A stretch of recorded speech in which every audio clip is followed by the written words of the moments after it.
What is up, YouTube, and welcome back to another RiftGuides WildRift video. It's time for a new patch, the WildRift patch notes 6.0e, and this time we have actual changes that matter in this video game. So I'm absolutely stoked to read them out to you and talk to you about them.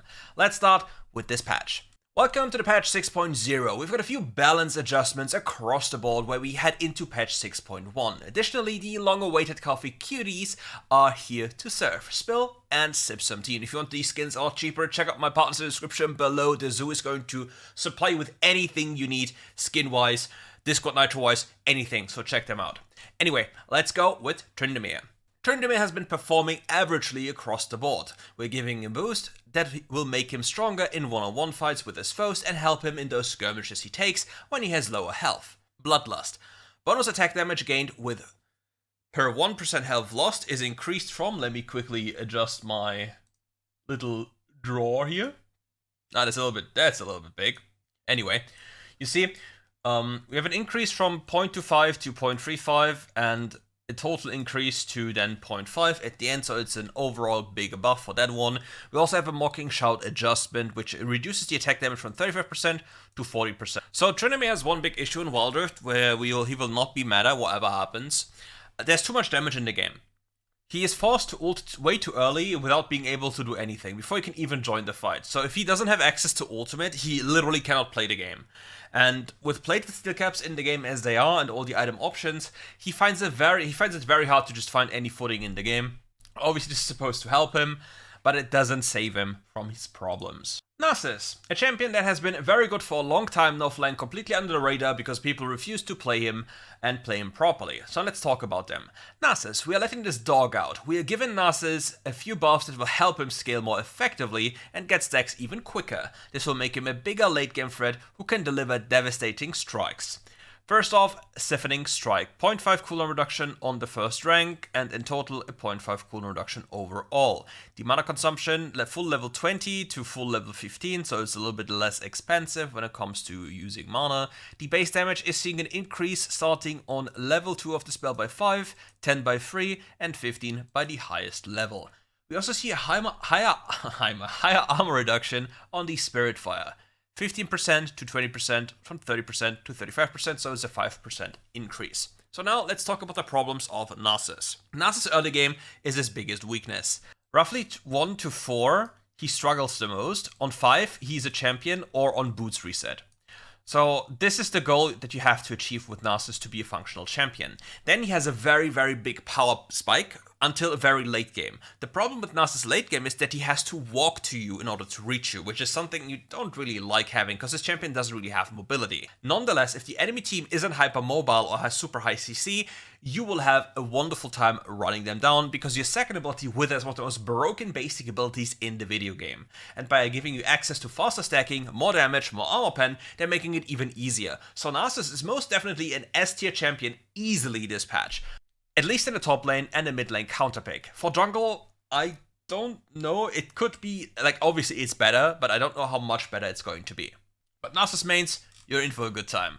The Twitch. Twitch is such a terrible champion. Twitch. While Twitch is the master of sneaky sly plays, it's no secret that this rat has been underperforming, or really has been underperforming for over a year now, ever since you killed AP Twitch. So we're upping his early game damage to give him better trading power in lane. Bonus damage per stack of poison increased by 5. Amazing. Champion fixed, guys. Champion fixed. No problem anymore. Don't look, just go further. Champion is still shit. Unlucky. Yone. We have increased Yone's mid to late game power, emphasizing his strength in extended skirmishes and when he looks to poke in lane. Okay, let's talk about this because it's really crazy take, by the way. Attack damage increased from 3.6 per level to 4, and the Soul Unbound, which is Yone's third ability. The cooldown is decreased on the second rank by 1, on the third rank by 2, and on the highest rank by 3. And okay, this spell here is something you max second. This is the second spell you max, so you're already outside of laning phase. This here is an overall nice buff. But Yone doesn't suffer from late game damage. He suffers, if anything, from suboptimal play early to mid game, and then bad itemization. This will make Yone top lane also more problematic. Funnily enough, this is also a Yone jungle buff, because specifically of this Soul Unbound thing. Obviously, this benefits Yone in every role he's being played in, but having lower cooldown on your third ability gives more emphasis on this hit-and-run gameplay, where you come from fog of war, go in, go back, etc. Like, this is very problematic. So you have to definitely look out for Yone just increasing in play rate and power rate a lot this patch, because he wasn't bad before. Aatrox. We want to make sure that Aatrox keeps his role as a durable team fighter, so we are shifting some of Aatrox's power by turning down his mobility and in return amping up his sustained damage. Huh? What? The Darkened Blade.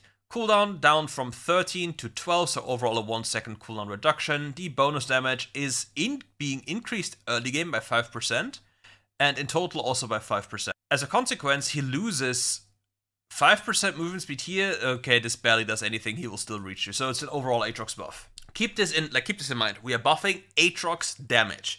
The one thing Aatrox has plenty is damage. That's insane. I don't know, right?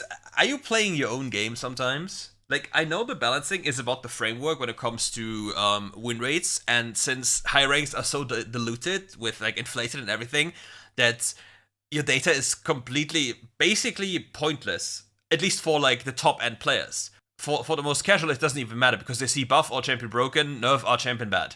But it's just insane, because this creates, like, these changes, they create certain situations in which people who are very, very aware of what is actually broken and under the radar will completely outperform other champions by so much it's not even fair. But yeah, dangerous buff here, Aatrox mains, you'll be very happy about this one. Very happy. Like, losing 1 second cooldown on your most used ability, which is also your highest damage ability, plus getting more damage, right, you're cooking too much, bro. Lux. Honestly, this is the best part of this patch. Unironically, the best part of this patch. Finally, a nerf to a champion that is too easy to play, has too much damage, and is simply just, like, I'm sorry, Lux mains, this champion is an inflating pig champion. I'm sorry. There's nothing else to say about this one, but let's read it out to you. Lux's early burst damage is shining too bright, especially in lane. We've toned down her early damage and shielding power while maintaining her scaling and late game burst potential. So what do they change? The passive of Lux, Elimination, gets changes. Instead of the base damage 25, it's only 18 plus champion level, and then this here, so it's less powerful in the early game, more powerful in the late game, but it doesn't really make it a big difference. It's probably still too high damage in total. Yeah. It's still too high damage. Easily. But yeah, it is what it is. It's fine. Light Binding, damage reduction by in total 10. We see on the highest and lowest rank. And the shielding of Lux loses 5 in total, but gains 3% more scaling. For the return shield, it is a change of 8, 18, 28, 38, and a 4% scaling change. So yeah, that's pretty good. Honestly, this is not enough to kill Lux, sadly.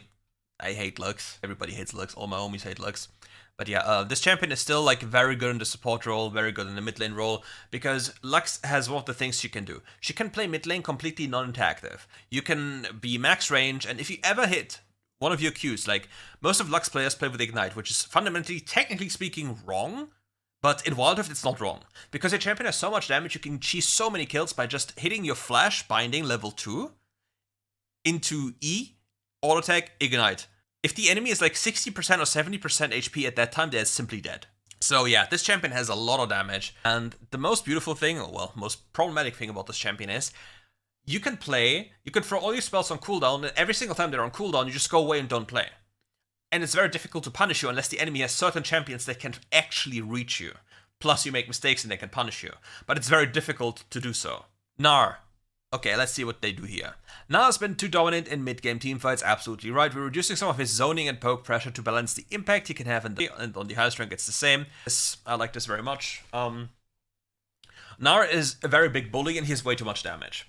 He is way too durable, has way too much damage, and has an insane impact with the combo of his ultimate into his second ability. Like, the enemy simply won't move. It's similar to Poppy, just in a different scenario. Like, right now we have a problem in top lane, which is Gnar, Poppy, and come on, Rumble. These three champions.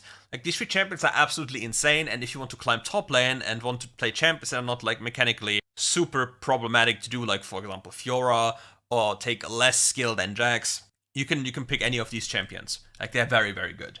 Zed. We have noticed in higher ranks that Zed jungle's presence has been too oppressive due to his mobility and low cooldown on his ult. This made it too hard for his foes to confront him, so we're reducing his jungle clear speed to rein him in as a jungle, without affecting his strength in mid lane. The shuriken damage from 100% to 80%, this will mess up with the sequencing in the jungle. Shadow Slash damage reduced by 5 damage, plus less attack damage scaling, plus less bonus damage. Wait, without affecting his strength in mid lane, but you're literally nerfing mid lane Z as well.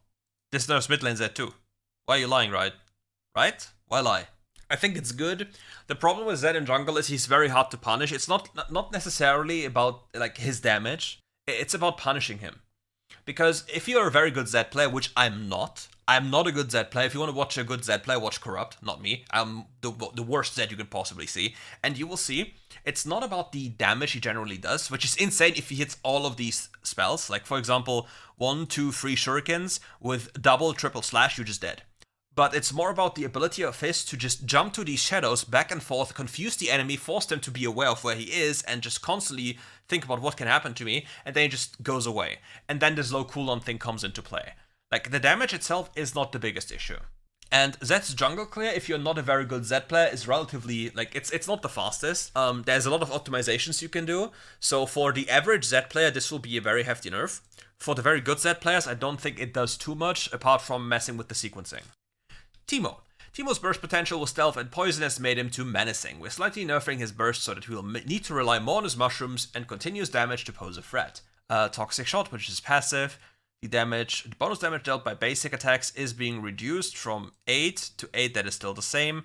Champion level 3 to 2, and the ability power is still the same. Blinding Dart damage, minus 10 flat damage, and obviously minus 5 scaling. So this is a bigger nerf for top lane Teemo than it is for anything else. Because top lane Teemo is the one that really relies on this one. Whereas on mid lane, the champions have a lot less HP, are a lot less likely to itemize mercs. But this is really heavy on Teemo top lane, I think. This is really heavy on Teemo top lane. Like, second wind and mercs will, I think, be too much now for Teemo to deal with. It was really hard before, but now I think it might be impossible. For mid lane, it's still gonna be like a very cheesy pick you can go for. This will obviously help mages to survive easier in the early game when they don't have this range yet. Or when they just have a moment of unawareness, but still. I think it's good that we touch Teemo this way. I like it, it's very good. Overall, I'm really happy with the patch. Actual changes that matter, things that are being touched that are good that are being touched. The way they're being touched is obviously something that is open to discussion, but I'm still happy to see this happening, even though it's in the last patch of this cycle. Skins, we have Cafe Cuties Gwen, Cafe Cuties Yumster, Cafe Cuties Zoe, and Cafe Cuties Yumi Mythic Chroma. Put your wallet on the floor and pay everything. Again, if you want these skins, check out my partners in the description below. You will save big money on them. So don't waste your money on retail prices, and we'll see each other soon for more RiftGuides content. Bye bye.